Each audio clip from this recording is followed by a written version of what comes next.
Steve asked me to come to Apple as the CEO, as the president. He'd still be the CEO. And I agreed to look.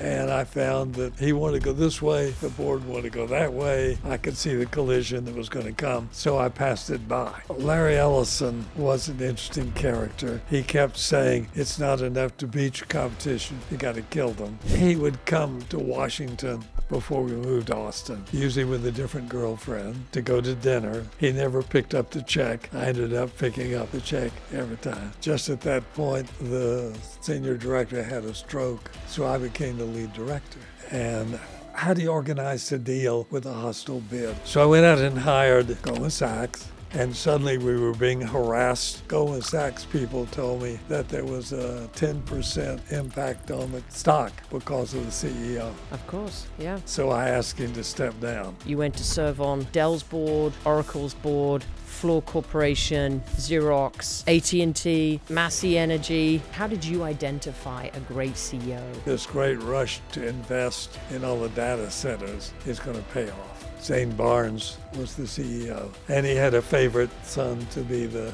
next CEO. And a handful of us got together on the board and said, that's a bad choice. Oops. I'm just honored for you to be here. I'm here with Admiral Bobby Inman, who has served in the U.S. military for 31 years. 31 years. You served in all the major U.S. intelligence agencies. You hold the permanent rank of 4-star Admiral. Did you work with Senior Bush, Ronald Reagan, Jimmy Carter? I mean, these are some names. And Gerald Ford. Oh, my gosh. So I did not work for Nixon. I had met Lyndon Johnson when he was the Senate leader, but I did not ever engage with him when he was president because I was out of the country most of that time. Wonderful memories of all that time. I came back. I had some wonderful mentors, sponsors. Tell me about them, yeah. I went to officer candidate school, November 51, commissioned March 52. Went to an aircraft carrier out doing strikes, Sea of Japan, for North Korea. And through a second cruise, armistice signed. I lived in a bunk room with 11 other junior officers. Half of them were getting out, and they're going to business school. And that sounded better than history, which is what I'd been pursuing. And so wait, you were in a history, you were in doing history. I did history. Then you switched. Baccalaureate, and I was in graduate when I was about to be drafted and went to the Navy. The end result, I decided to apply graduate business school. Stanford accepted me. So I went to try to talk my way out early, and they laughed at me, no early outs. You owe us 14 months. It'll be on the carrier. That afternoon, they got a message that a reserve lieutenant called back to duty, joint staff in Paris, administrative assistant to an Army Major General, was living with a young woman who was a very active member of the French Communist Party. And that's Army McCarthy era. They released him to inactive duty that afternoon, ran the IBM punch cards for anybody with administrative experience on large ship source station. Inman, that's the guy who was in. 7 days later, I was in Paris for duty. A year later, getting near the obligated service, the unified commander had had the Army, Navy, Air Force 4 stars come for a conference, and I had been the escort for the Navy 4-star. He asked me to come to London, be his junior aide, flag lieutenant. When you've grown up in small towns in East Texas, and you've now, courtesy of the Navy, gone from Tokyo to Hong Kong, and you lived in Paris, why not go live in London? Right. Was it a bit of a shock, though? Was it a culture shock? And, or did you fit right in? London was an easy Was easy. place. Okay. And Admiral Cassidy persuaded me to stay in the Navy, went to a cruiser, Pacific, told me I needed postgraduate school. Navy's postgraduate school is beautiful, Monterey, California. But the course they selected me for was something called Naval Intelligence, and it was the only course not taught in California. It was taught in Washington, D.C., District of Columbia. You had to go over there. So I went back to that, grumbling all the way. One of the retired rear admirals from the London years, he and his family wanted me to meet the daughter of their closest civilian friend. She was 5 years younger than I was, which was a challenge to me. We were married 10.5 months later, and as I indicated earlier, 68 years now. Still married. Wow. So that was so wait. So you were sort of set up, right? It was like a setup almost. It was like a blind date. Well, exactly. So I came back from the honeymoon and went in to stand a watch, supporting the briefers. Admiral Arthur Burke was the CNO, great World War II hero.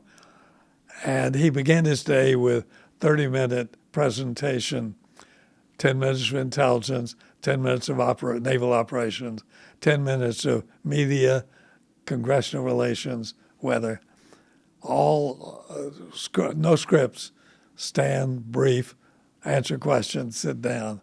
Captains and commanders, colonels, lieutenant colonels did the briefing. I went in for my first watch, and it was the coup in Iraq in '58. So I went on the watch bill to support that, Marine landings in Lebanon. The end of July, new crisis in Taiwan Straits. So I moved to that. So you were just being sort of pulled and pushed about wherever the crisis was. Is that a fair statement? Last Friday in August, Captain Intel Briefer was traveling. One of the two commanders was on leave. The other one came late, answered a question off the top of his head, inaccurate info. Admiral Burke ordered 7th Fleet moved, but he no longer had operational control as of 1 July '58. So he went down and found he'd acted on inaccurate info. So fire, Commander Massie. The question was what to do for Saturday morning. He didn't have a schedule. It was a relaxed morning. And they said, just put on a substitute. Director of Naval Intelligence put Lieutenant Inman on.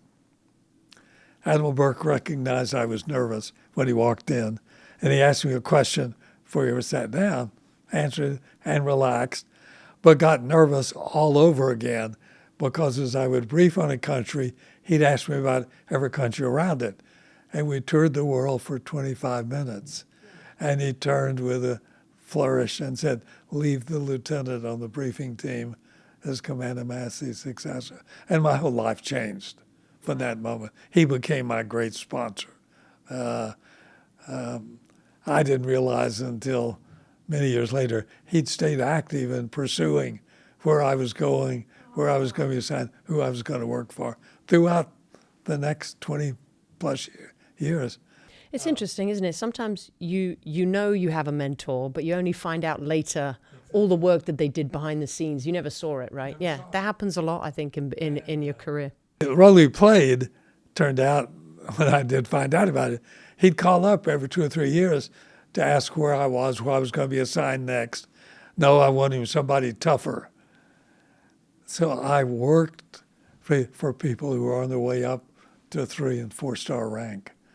So fast forward, I'm pulled out of intelligence to be the vice chief's executive assistant, whom I'd worked for when he was 7th Fleet commander. And 3 vice chiefs in 18 months, go out to be assistant chief of staff for Intelligence Pacific Fleet. A month after I'd gotten to Hawaii, shock of being picked up very early for a 1st star. And it turned out everybody serving on that selection board had watched me when I was in the vice chief's office whatever. So You didn't know. I got passed over You had no idea. colleagues more who should have been selected. My third vice chief moved up to be the CNO in July and brought me back that September to be director of naval intelligence. Propelled into interaction with Congress, time of detailed investigations. But I'd already been tracking back from my vice chief's time dealing with Congress. Spent time with staffs. I was the first agency head to go testify. Closed session, went well. None of my colleagues had ever dealt with Congress or their staffs. They had public hearings and got surprised with things that had been pulled out of the files. So the ranking Republicans on both Senate and House committees went to see President Ford, said, you've got to do something, they're destroying the intelligence community. And he said, well, has anything gone right? Said, well, that young rear admiral from the Navy has been fine. Do they trust him? Well, we do. Go back the next time there's a flap, have them call Inman over, read the files, brief the committee on what it means. Did a lot of that over the next 2 years while trying to run 3,600 people in 6 different commands. How did that compare to running huge corporations? Where's the overlap there? Because I know you left. That one was not that big a help. I wasn't. Okay. Second one wasn't as helpful of 1 year as the vice director of the Defense Intelligence Agency. 4 years, National Security Agency, $2 billion a year budget, 45,000 employees scattered around the world. That's where I learned. That was it. And state-of-the-art laboratories, large procurement budget, finding things to go in space on aircraft, ships, underseas, shore stations. And operational mission, any crisis anywhere in the world, you were in the middle of it. I loved it. But unfortunately, when Reagan came, I got shanghaied and to be the deputy director, Central Intelligence. Did that for 18 months, came to the private sector. Now, backing way up, where did I learn leadership? On the aircraft carrier. Oh, really? I was the assistant division officer for 37 enlisted people. Half of them were older than I was. A number of young ones were already married with children and all. So I learned you had to first get to know them, not to be buddies, but to understand them, what their problems were, what their needs were, give them advice, help. Paid off. And that simply applied at larger scale at all the subsequent jobs. When I became director of naval intelligence, the CNO gave me total control over selection, assignment, promotion of the little over 1,000 naval intelligence specialists. When I moved to NSA, and I had 16,000 employees in the home office, 80% civilian. Second week, I put together a task force, 6 deputy directors, and the woman who headed the Soviet problem, which was the biggest problem, to chair it. And I told them, tell me who the water walkers are, who are the GS-14s, 15s, who are performing way above their peers. You called them water walkers? They fussed a little, then got serious, came back 7 weeks later with 81 names, and then I dropped the other shoe. I moved all 81 to new jobs over the next 3 months. Personal pride out of that group and that promotion. 3 of them, in turn, ultimately were the deputy director of the agency. They ran the place for the next 20 years. So I learned a lot from that. When I came to the private sector, on the large corporate boards, I was interested in the human resource committees. How were they managing? What were they doing for career development? In the private sector, early stage companies, talent again, which was the big factor. So looking back, rambling a lot over multiple careers. Curiosity. What was evolving in technology that was going to change the way business was done? People. Finding the brightest talent you could find and then helping promote their careers. And that created loyalty. You didn't have to ask, are you loyal to me? If Right. you visibly were helping them along their careers, Right. it paid off. So I'll stop. No, this is great. I think just on boards, right? You've got your crisis management. I'm sure that was helpful. Very much so. Let's talk about the boards just for a minute. So later on, you went to serve on Dell's board, Oracle's board, Floor Corporation, Xerox, AT&T, SBC, and became Massie AT&T Energy, again. SAIC, Temple Science, yeah, SAIC. We're losing track. But and the Federal Reserve Bank of Dallas as Yes. well. So you kind of just sidestepped into these very large corporate boards. Was there a learning that you had, like a learning process? That Well, came I with had that, to or did you learn just fit in? what the company was doing. Right. And there was some interaction of learning board things. But I knew more about managing large organizations than most of my peers serving on the boards. And my absolute favorite was from Southwestern Bell to, it became, what do we call it? Eventually, it bought Pacific Telesis, American Tech, became AT&T all over And then again. AT&T right at the And end, yeah. The CEO was Ed Whitaker. And he was the best CEO I ever worked with. Ed Whitaker. And he moved it from St. Louis to San Antonio. And then Did you move to San Antonio? No, you I didn't lived need in to. Austin Yeah, you would. throughout Well, that's it not all. far. Yeah, it's But it not was- far to go. they sent a helicopter for me. Yeah. When he would meet with the Human Resource Committee at least twice a year in a sealed room with photos all around it. Himself, his principal, direct reports, next level, and then next to them, pictures of prospective successors. Oh, wow. He And people paid would just more walk into attention his room to that. and everyone would see that? Yeah, and you could see it Wow. and see the result. So that helped drive much of my interest in what I did, civilian sector. Mostly good news, occasionally not.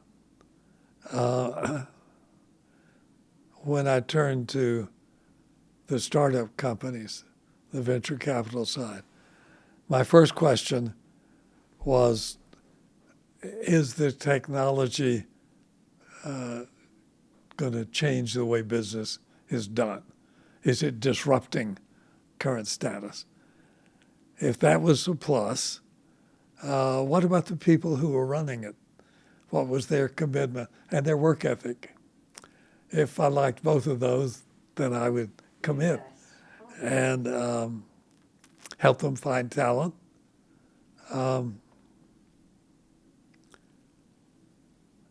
Larry Ellison was an interesting character. He kept saying, it's not enough to beat your competition, you got to kill them. Bob Miner created the technology, and he was my great friend. I eventually resigned from the Oracle board over Larry talking about killing companies. Michael Dell, learning curve, but he was very bright, and he never made the same mistake twice. I, early on, because of my experience on the large corporate boards, George Kosmetsky, who pulled me into Dell, chaired compensation. I had audit. So I wanted an internal audit to track what was going on operationally. They gave me a bright young guy who did a great job, but the people objected to all the questions he was asking. So they sent him to Ireland to be the CFO for their expansion to Europe.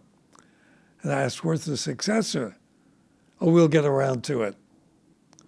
So in the minutes of the audit committee, I wrote, management is unresponsive to the audit committee's concern. The general counsel came running, you can't say that. I just did. Too late. Michael showed up momentarily. What do you want? I want to hire an outside auditor, and I want a new CFO here. Get the search firm you want, go hire them. Hired, that's when Tom Meredith came to be the CFO.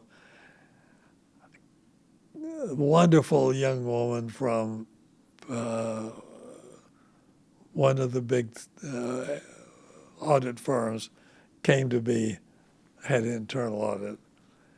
And she first focused on just in time, how you got rid of big, heavy inventories. And Michael, skeptical, read it, fell in love with it, and that took off for the great growth that followed. So learning curve along the way. Tell us the story about Steve Jobs and your close encounter with taking on that president role. In my last few months, still in the Navy, I had been selected to be one of the awardees of the Golden Plate Award.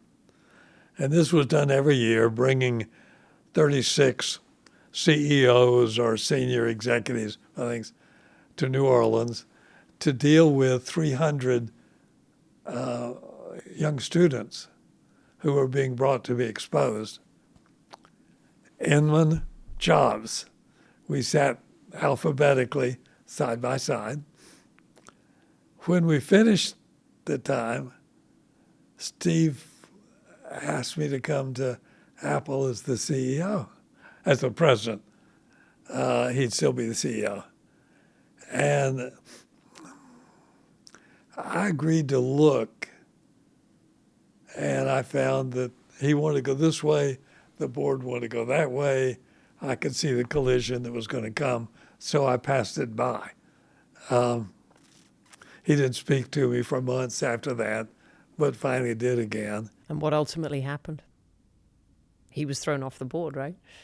I told them they didn't need a strategic planner, they needed a marketer. And so they hired the guy from Pepsi. He came.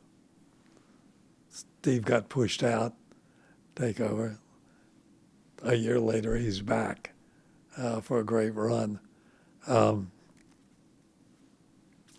Steve called me 6 months along doing MCC, and he was considering buying a company in Northern California. Asked me to go take a look at it to see was there any possibility of defense business. I went, gave him a report. He never thanked me. He never offered to pay for the trip or anything, but he bought it. He would come to Washington before we moved to Austin, usually with a different girlfriend, to go to dinner. He never picked up the check. I ended up picking up the check every time. For him and the girlfriend of the girlfriend of the week. So it gives you a feel for what Steve was like in those days. Brilliant, Not very thoughtful, other people. And Lorene Powell came along years later after that. Stop. No, absolutely. I mean, I think, You want to go with a crisis. yeah, I like that. You know, okay, so this whole idea of crisis, when people think of people from the military and kind of what they bring to boards or what they bring to businesses, there's a lot about crisis. But when I talk to people, I get a little bit of a different perspective from everybody. So what's yours? Where do you think that expertise kind of came in? I had gone under the floorboard, courtesy of General Wilson, who'd been Commandant of the Marine Corps, was there. He'd known me from younger years and urged them to bring me to the floorboard. Year and a half later, no longer than that, 2.5 years later, they wanted to spin out the coal company that they owned into a separate company. That was Massie Energy. And they wanted to bring back an old former director of the board to serve as a lead director, and they wanted me to go on the board to track. 2 years into it, Dan Loeb made a hostile raid on it. And just at that point, the senior director had a stroke, so I became the lead director. And how do you organize to deal with a hostile bid? So I went out and hired Goldman Sachs and the leading law firm to guide me through this. And we just got started, and suddenly we were being harassed by some of the companies that track kind of about the rules and laws that we'd inherited from Fluor. So we're working along the way, and then we have the mine explosion. 29 miners killed. And so dealing with all of that and dealing with these assaults on the rules and regulations. Right, the governance, yeah. And what to do with the enterprise. So I organized, first, go support the investigation into the deaths and see if we can find out the cause and make sure it's never repeated. Second, go look at great detail at what you do with the assets of the company. Can you continue to grow them, or do you need to sell them in the process? And how do you build a consensus on the board on what to do? But the final biggest part of the problem, the Goldman Sachs people told me that there was a 10% impact on the pool, on the stock because of the CEO. Of course, yeah. So I asked him to step down. And it was tough. But when I showed him the package to make him very wealthy, he accepted. Skipped out the door. He was quickly out the door and is very wealthy as a result. And then I organized, I had to persuade the board that the reputation had been so damaged that to maximize benefit for the owners, the investors, we should sell the assets. They reluctantly went along. We had an auction, got a competition going, got an offer that nobody thought we could get, Alpha Natural Resources, closed the deal. A year later, Alpha Natural Resources, poor management, started down the trail. But the people who got out early became very wealthy from the process, those who had sold as opposed to taking A&R stock. Learned a lot for the next. I'm sorry. Dealing with the criticism of the rules, I set out to accommodate it. And it wasn't that difficult to change the rules. They were not unreasonable requests. Suddenly, they became my great sponsors. The California pension fund manager and others. So they helped me then and later as well. I get to NSA, a lot of focus on public cryptography and all. And I get a call that a justice of the Supreme Court wanted to talk to me, Lewis Powell.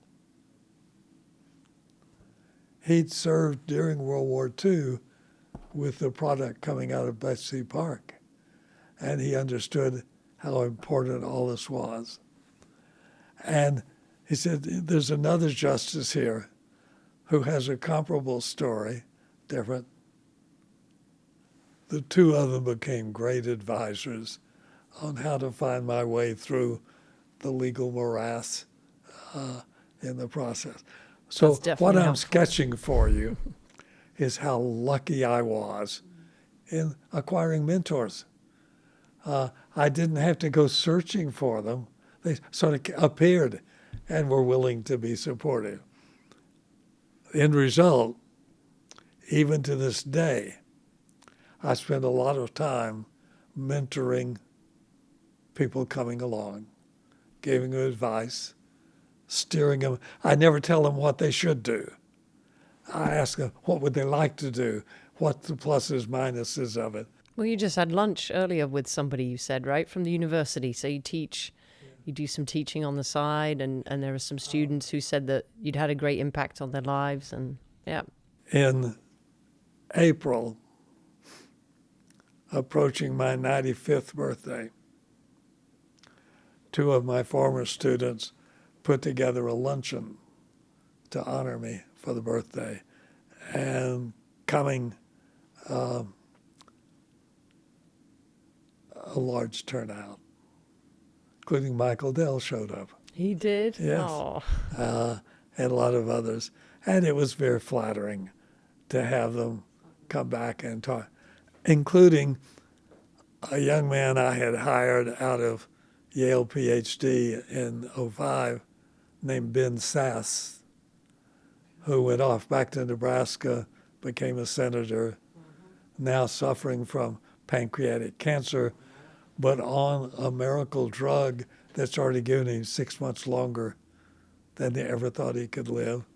He showed up at the lunch as well. So it was I have been for many years a member of a disreputable men's club in California called the Bohemian Club. The Bohemian Club? Yeah. Okay. And what's the reputation? I don't know. I'll have to look it up. Well, the fact that there are no women is, in these days, is tough. But club has just existed for 130 years. And 100 years ago, they bought property up on the Russian River and created Bohemian Grove in the Redwoods for summer encampment coming. And there are more than 100 camps, all the rest of it. I first started going 52 years ago, and didn't go this year for the first time in a very long time because of my health, right. Dealing with it, walking in unfamiliar surroundings. It's a long way to go. Yeah, it's a long way to go. Needing that I needed, if nothing else, for Nancy to stay healthy. Of course. So. Well, let's, you talked about Michael Dell. You actually, earlier on, you touched on what you look for in some of these smaller ventures. Let's talk about what you looked for in CEOs, because CEO succession is important, right? Probably the main job of one of the main jobs of the board. But what did you look for in CEOs? How did you identify a great CEO? First, I wanted to see them perform on a daily basis. How did they interact with people? How did they treat people in the process? What was their work ethic? Were they open? Did they look for new advice, new ideas along the way? At SBC, still Southwestern Bell at this point, Zane Barnes was the CEO. And he had a favorite son to be the next CEO. And a handful of us got together on the board and said, that's a bad choice. So we went to confront Zane and tell him we would not support him as the successor. And it was a little rough for a while. I'm sure.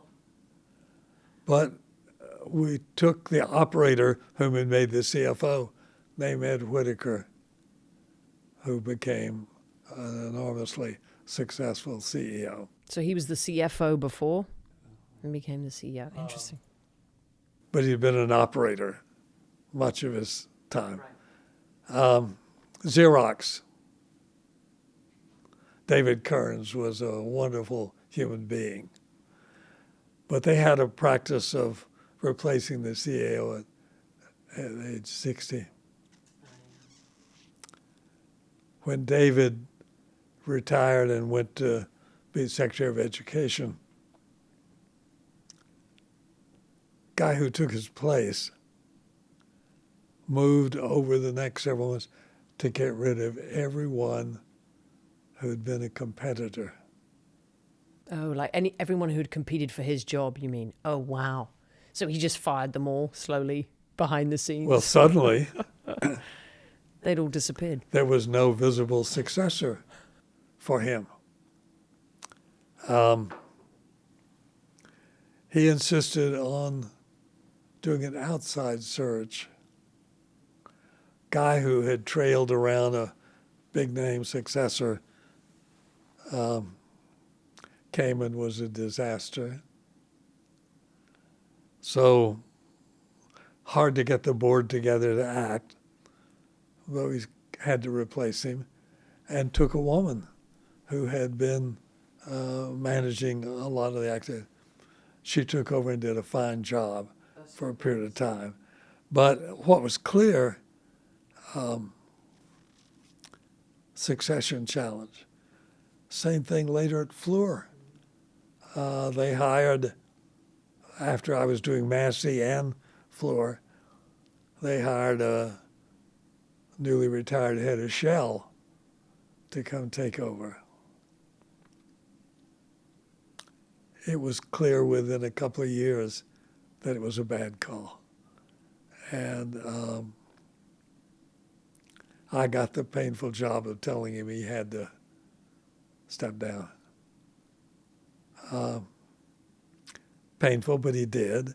And we promoted from inside successfully along. But that reinforced to me, look at talent several levels down. Who's performing equal to or ahead of those who are there or senior to them. And make sure they get in jobs where you get a chance to see what their skills are, what their skill set is. You mentioned earlier the guy that had the office with the pictures, right? Almost as well. It's good for people to know that there's somewhere for them to grow into, right? Like there's some succession. So on all the boards I served, of public boards, early on, I focused on who are potential successors. Now that made some of them nervous, made Michael Dell very nervous that I was looking to push him out. Said, that's not it at all. If something happens to you, who's ready to go in and manage day to day? He came around to support it eventually, but it took a while because his first suspicion was that we were trying to replace him. We brought Mark Topfer down from Motorola, who'd been passed over for the lead role. And within 2 months, Michael fell in love with him, and he became a strong number two. And then over time, he developed his own chain. So I don't have a lot of positive stories in that, but I remain persuaded that one of the most important things a board has to deal with succession planning. When you in these very high tech companies, and you've been around a lot of technology in the government as well, obviously, and cybersecurity and all these things, is what do you think about the technology advancements that are going on today and in the future? What do you think of it, and where do you think it's going? I was approached to be the first CEO for Microelectronics Computer Technology Corporation, being owned by 15 competing companies. I learned a lot in building it, getting it going in the process. That spurred my broader interest in investing in evolving companies. And talent, again. Talent along with evolving technology that was going to change the way business was done. One of the 7 areas at MCC was artificial intelligence. And I hired professors from the academic arena to build algorithms. And I hired Doug Lenott from Stanford to build the largest database ever built. Could it reason? Could it think? Couldn't. 10 years went into it. I stayed close to it easy. I moved on to do other things. It eventually spun out as something called Psych. They could not find a commercial use. 15 years later, Morgan Stanley licensed it to track internal compliance with their rules. But that experience caused me to look at this great rush into AI. Interaction with Michael Dell, who says it's going to change the way all businesses are run. That's okay, as long as it keeps a focus on talent. Machines aren't going to provide, ultimately, the talent you need. And as you are displacing people, are you retraining them for jobs that need bright talent in the process? That's what we didn't do as a country when manufacturing began to go offshore. We didn't retrain the people who lost their jobs. Now you see the consequence. Now as we're trying to build manufacturing back, there are no employees who have the talent to go build them in the process. It's not something you just wave a rag and they're there. Let me stop. I'm getting off track.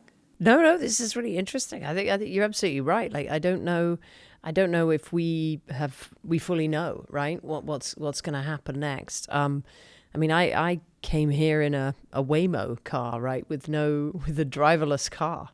And actually, I didn't tell you this, but somebody beeped the car. It was obviously it wasn't in the wrong place, but they just went by and beeped. So they're sort of still like humans, right? We still get into, angry disagreements with other drivers, even if there's no driver. But no, I think this is really fascinating. When your career, when you look back on your own life, do you see yourself as somebody from the military? Do you see someone from corporate? Do you see someone as an investor? Where do you feel you are in terms of what you feel you've brought mostly? I'm a child of the Depression. We were pretty What was deep. that like? We were pretty deep in poverty. World War II got us out of that. We moved from East Texas to the panhandle of Texas. Both parents worked in defense industries. They saved all of my mother's earnings, and when the war was over, they had a pile of cash to move back to East Texas and buy small companies and get started running small company, small grocery stores, drug stores, service stations.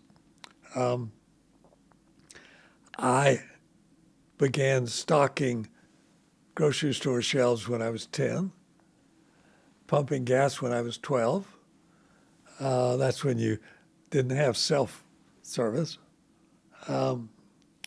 So I was fortunate early to develop a good, strong work ethic and capacity to do it. I was extremely fortunate to have a very retentive mind and curiosity. What was new? What was changing? What were the factors that did it? And that led me into a lot of different directions over time. It also led me into this interest of history. What had gone on in the past? How does this relate to the past in the process? What kind of history did you learn back then? What were the topics that were taught back in when you were a kid? I spent a fair amount of time on the Revolution. Okay. Spent a lot of time on the Civil War. They ended up spending a fair amount of time on building the industrial base and in the elements that went into that. I was a great critic of Judge Green, who broke up AT&T because it worked. It eventually was pretty much rebuilt after he was gone.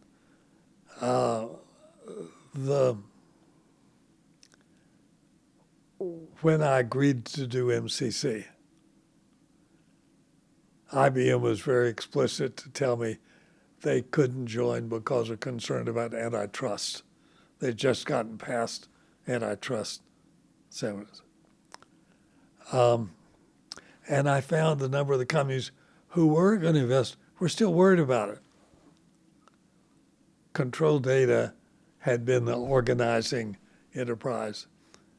And the Washington representative was Lois Rice. Her daughter became National Security Advisor et al. Later, Susan. But Lois knew Congress well. So did I. So 2 months into it, we went to see Chairman Rodina of the House Judicial Committee.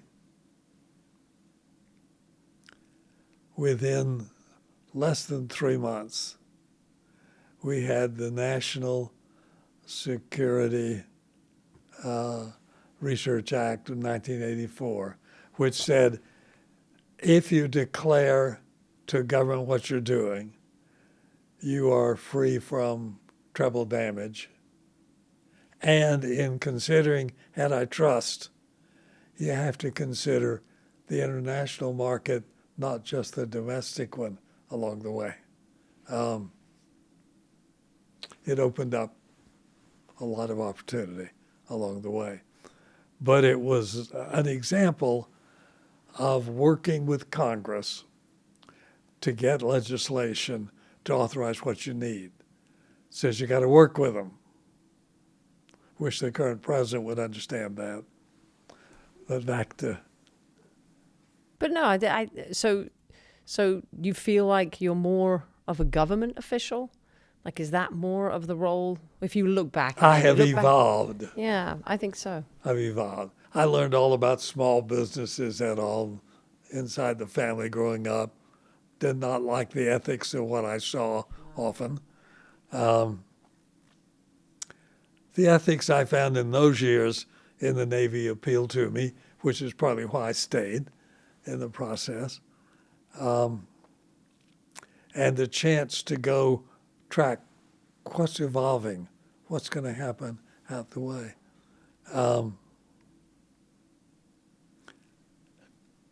Adding to that later was talent spotting and attracting and maintaining talent to take advantage of what opportunities were being created. I think you're right. I think that's the overarching theme, right, of everything that you've been doing in your career. And so I found the skills in managing people were transferable. Right, from the military to the corporations Yes. and beyond. And frankly, to the academic side as well. Had a harder time persuading the academic side to follow it than I did the private government. sector. Developing a network that lets you track what's evolving along the way. Better business practices, being willing to adopt change, talent spotting, deciding whether evolving technologies are going to be constructive and positive impact. Out of AI, we're going to get substantial productivity enhancements, which we need. I'm not comfortable that this great rush to invest in all the data centers is going to pay off.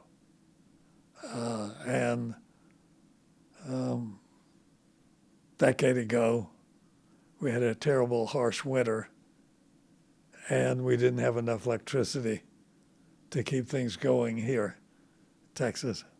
We recovered, but it left me constantly focused on water and electricity, and how are they being used, how they're being maintained, and kept for the long term. Because those are critical elements, along with people and talent, for whatever we're going to do. That's a great prediction. I'm with you on that. I think there's a lot of, who knows, right? Who knows how it's all going to evolve? But they're building a lot of them. They're building a lot of them. Well, thank you for joining me. I know it's been. Thank you for. It's been an interesting day. It has been an interesting. If I had gotten here this morning. And we need you to get out so you can go on your date with your wife. Exactly. And but have a wonderful evening. Thank you so much for joining me. Appreciate it. Appreciate it. Thank you.